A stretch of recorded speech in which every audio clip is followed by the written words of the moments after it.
लोकतंत्र में जनता की आवाज मजबूत होनी चाहिए और विरोध का स्वर लोकतंत्र में हमेशा से रहता है। जो लिख कर बोलता है उसे पत्रकार कहते हैं, जो बोल कर बोलता है उसको राजनेता कहते हैं, और जो कार्टून बनाकर करता है उसे कार्टूनिस्ट कहते हैं। ऐसे लोग कई बार सरकार को आईना दिखाते हैं। मगर यहाँ पर आपको बताना चाहती हूँ दो ऐसे लोगों के बारे में, और इसमें हेमंत मालविया नाम के एक कार्टूनिस्ट है। उन्होंने 4 दिन पहले एक कार्टून डाला, उसमें एक डिस्क्लेमर दिया और आपने उसको देखा भी होगा, बहुत शेयर हुआ। उसमें डिस्क्लेमर ये था, इस कार्टून के पात्र काल्पनिक है, इनका हालिया मुद्दों से कोई लेना देना नहीं है, पठान से ना पठान के बच्चे की हरकतों से तो दूर दूर तक कतई नहीं, भावना आहत वालों से 56 किलोमीटर दूर से ही क्षमा। और साथ में कार्टून बनाया है, एक बूढ़े व्यक्ति हैं जिनकी दाढ़ी है सफेद, कुर्ता पहना हुआ है, और एक बड़ी सी दाढ़ी वाले एक केसरिया रंग का लंगोट पहने उनको पकड़कर क्या कर रहे हैं पता नहीं, क्योंकि जो बूढ़े व्यक्ति हैं उनके सिर के ऊपर क्वेश्चन मार्क्स हैं और उसमें लिखा है बेशर्म संघ। अब इस पोस्टर, मतलब ये जो इन्होंने डाला, इसको कई लोगों ने शेयर किया और इसके कुछ दिन के बाद इन्होंने एक और डाला और इसमें लिखा है, नहीं सेम डे डाला, इसमें लिखा है कच्चे तेल में 48% गिरावट को छोड़ पहले दीपिका की बिकिनी देख, और ये फिर से उसकी पॉकेट काट रहे हैं। वही बूढ़ा व्यक्ति वैसा ही लग रहा है और वो पॉकेट काट रहा है। तो इसके बाद ये हुआ। फिर उसके बाद इन्होंने पठान बेशर्म लोग पार्ट 2 भी डाला, जिसमें गोदी मीडिया एक माइक लेकर एक लड़की के रूप में दिखाया गया गोदी मीडिया को, और वो एक व्यक्ति जिसकी सफेद रंग की दाढ़ी है और सफेद बाल है उसको पकड़कर वो किस कर रही है। अब मुझे बताइए कि इन सब से किसी को तकलीफ क्या होनी चाहिए, और खास करके अगर इसमें कहीं ये ना लिखा हो कि इनका संबंध किससे है। भाई आर्टिस्टिक फ्रीडम तो होती है और एक जैसे तो कई लोग लगते हैं, तो क्या आप हर एक को सजा देने लगेंगे और ये आप खुद ही आकलन कर लेंगे कि कौन किसकी तरह लगता है? ऐसा ही हुआ। उत्तराखंड में प्रचंड बहुमत की भारतीय जनता पार्टी की सरकार है और एक व्यक्ति ऐसे हैं जिनको बाबा बिजनेस वाला कहा जाता है। अपने फैक्ट्री तक जाने के लिए 2018 में ये एक सड़क बनवा रहे थे और रास्ते में आने वाला एक मंदिर उसकी जद में आ गया। गांव वालों की जमीन पर भी ये कब्जा करने की कोशिश कर रहे थे, क्योंकि ये डायरेक्टली नहीं कर रहे थे, मगर जो रोड बनाई जा रही थी गांव वालों की जमीन को लेकर उसे काटा जा रहा था, इनके लिए किया जा रहा था। इसलिए मैंने कहा कि इन्होंने किया, लेकिन सरकार के माध्यम से करा जा रहा है। और ये सरकार तो आप जानते हैं भाजपा की कि ये कॉरपोरेट्स की सरकार है, और ये बाबा बिजनेस वाले ये कॉरपोरेट ही तो हैं, इतना पैसा कमा रहे हैं, हमारे लोगों को जंगलों में भेजते हैं, वहां से आंवले जड़ी बूटी वो लेकर आते हैं, जो उनका अधिकार है, जो उनको मिला हुआ अधिकार है, मगर उसका इस्तेमाल इनके द्वारा किया जाता है। उनको उसका कितना लाभ मिलता है ये तो पता नहीं। मगर वापस आती हूं इस हेमंत मालविया कार्टूनिस्ट वाली बात पर। अब हेमंत मालविया की इस पोस्ट को 474 लोगों ने शेयर किया। उसके अलावा उस कार्टून को उठाकर कई लोगों ने पोस्ट किया ट्विटर पर और तमाम जगह पर। और इस कार्टून को आप देखिए, ये कार्टून है, दोबारा दिखा रही हूं जो आपको पहले दिखाया। इसके अलावा और भी कई कार्टून हैं। कोई केस करने की क्या जरूरत पड़ी होगी? इन्होंने एक पोस्ट लिखी है, मैं वो पोस्ट आपको पढ़कर सुनाना चाहती हूँ। और वो पोस्ट लिखी क्यों है? क्योंकि इनके ऊपर एक FIR दर्ज हो गई है हरिद्वार में। अरे उस FIR के बारे में अभी आपको बताऊंगी और आप कहेंगे कमाल है FIR का भी। लेकिन चलिए पहले मैं पढ़ देती हूँ जो इन्होंने लिखा है। अंततः मेरा प्रारब्ध मुझे वहां तक ले ही आया जहां आने के लिए इस देश की मिट्टी और सियासी हालत ने मुझे कार्टूनिस्ट के रूप में जन्म दिया। सोशल मीडिया की खबरों के अनुसार एक कार्टून बनाने के कारण योग व्यवसायी बाबा रामदेव की व्यवसायी संस्था पतंजलि ने मेरे और एक अन्य कार्टूनिस्ट के खिलाफ धारा 153A जो एक गैर जमानती धारा है, उत्तराखंड के हरिद्वार के कनखल थाने में मुकदमा दर्ज कराया है और मेरी तलाश जारी हो चुकी है। फिर आगे उन्होंने लिखा है, मैं भागूंगा नहीं, भागकर जाऊंगा भी तो कहाँ, और बाबा की तरह तो कतई नहीं भाग सकता। याद है बाबा भागे थे सलवार कमीज पहनकर।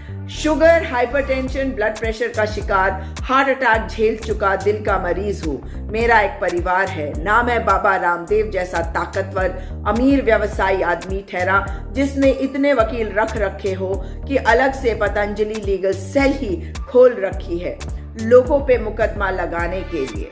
मैं तो अदना सा गरीब कार्टूनिस्ट हूँ जो पैसे, रसूख और सत्ता की ताकत के आगे 130 अरब जनता में तो मामूली सी चींटी जितनी हैसियत भी नहीं रखता।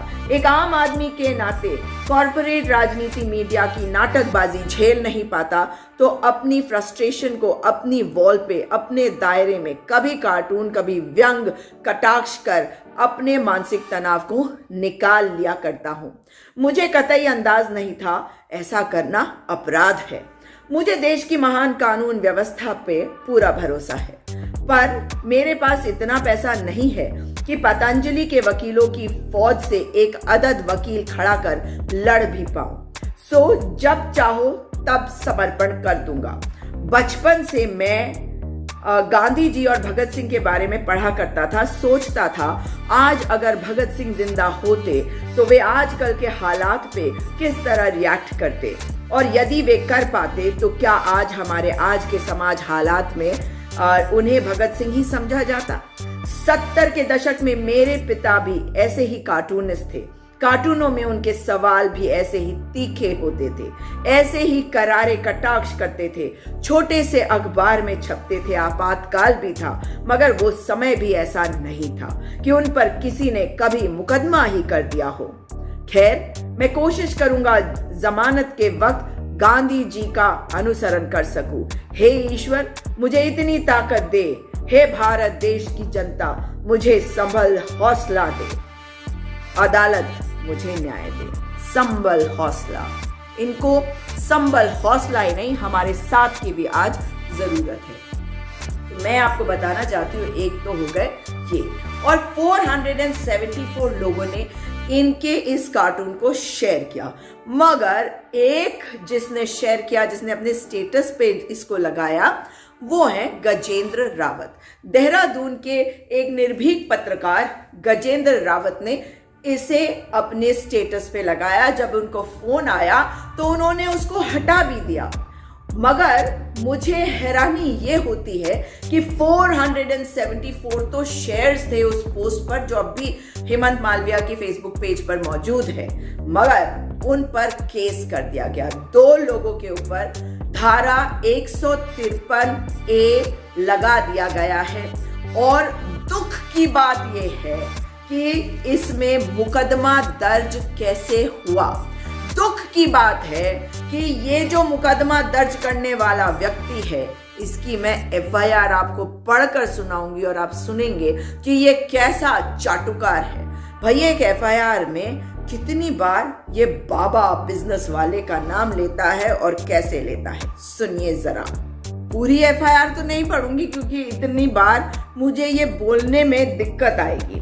तो मैं आपको बता दूं कि 19 दिसंबर 2022 को रात के 11:15 बजे ये FIR दर्ज करी धारा 153A IPC के तहत, और इसको करवाने वाले व्यक्ति का नाम है रमन पवार, सन ऑफ श्री वीर से।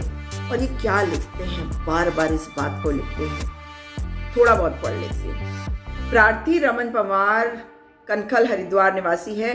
परम पूज्य स्वामी रामदेव जी महाराज जी में अनन्य विश्वास रखता है एवं उनको अपना गुरु मानता है। प्रार्थी स्वयं मानता है कि परम पूज्य स्वामी रामदेव जी महाराज जी एक महान व्यक्तित्व के महापुरुष है, जिन्होंने देश एवं विदेश में योग एवं आयुर्वेद का प्रचार कर योग एवं आयुर्वेद को देश एवं विदेश में एक विशेष पहचान दिलाई है। उनको द्वारा किए गए कार्य को न सिर्फ भारत देश में बल्कि विदेश में एक सम्मान की नजर से देखा जाता है। परम पूज्य स्वामी रामदेव जी द्वारा सिखाए गए योग व आयुर्वेद से न लाखों, मतलब क्या बताऊं मैं, इससे ज्यादा मैं नहीं पढ़ सकती क्योंकि ये बहुत लंबा इन्होंने लिखा है। और उसमें ये जरूर मैं आपको बता देती हूँ कि आखिर में क्या लिखा है। इन्होंने लिखा है, परम पूज्य स्वामी रामदेव जी महाराज जी साख को गिराने, उन्हें बदनाम करने व सार्वजनिक रूप से अपमानित करने एवं धार्मिक भावनाओं को भड़काने के उद्देश्य से उक्त पोस्टर को प्रचारित SD अंग्रेजी पठित रमन एवं प्रसारित किया गया। पता नहीं क्या लिखा है, जिसमें परम पूज्य स्वामी रामदेव जी महाराज जी की जन सामान्य में अत्याधिक साख गिरी है एवं अपमान हुआ है, जिसके लिए हेमंत मालविया एवं गजेंद्र रावत पूर्णतया जिम्मेदार है। अतः श्रीमान जी से निवेदन है कि उक्त हेमंत मालविया एवं गजेंद्र रावत द्वारा किए गए आपराधिक षड्यंत्र तथा परम पूज्य स्वामी रामदेव जी महाराज जी को बदनाम व अपमानित करने के संबंध में रिपोर्ट दर्ज कर कानूनी कार्रवाई करने की कृपा करें। तो ये जो धारा है ये गैर जमानती है, मगर समझ में ये नहीं आया कि आखिर ये कहना क्या चाहते हैं।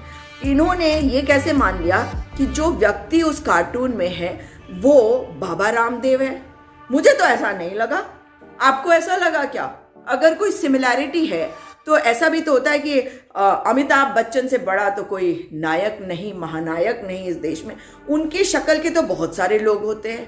तो आप किसी को भी कह दोगे, अगर उसकी किसी और की बी की तस्वीर है तो आप कहोगे नहीं ये AB है। ऐसा होता है क्या? और ये कार्टून है। जिस तरीके से इस वक्त बदले की भावना से लोगों की जुबान बंद करने के इरादे से इस तरह की चीजें करी जा रही है, ये बेहद निंदनीय है। और ये जरूर है कि आगे देखने वाली बात होगी कि उत्तराखंड की पुलिस जो भारतीय जनता पार्टी की सरकार के तहत काम कर रही है और जिसमें DGP साहब के ऊपर खुद इतने आरोप लगते हैं, क्योंकि कई मैटर्स में वे लिटरली सरकार के पार्टी के रूप में काम करते हैं, जैसे अंकिता भंडारी केस में या केदार भंडारी केस में, और या फिर UKSSC के मामले में कई मैटर्स में ऐसा देखने को आया है कि लिटरली ही works like an agent of the government. So अब देखना ये होगा कि क्या इस FIR में पुलिस स्वयं FR लगाती है या प्रताड़ित और उत्पीड़ित करने की भावना से कार्य करती है। मेरी मांग है उत्तराखंड के मुख्यमंत्री पुष्कर सिंह धामी जी से कि कई बार शर्मसार हो चुका है उत्तराखंड, कम से कम अब इस मामले में आप उचित निर्देश देकर और अपमानित ना कराएं। हम लोकतंत्र में रहते हैं।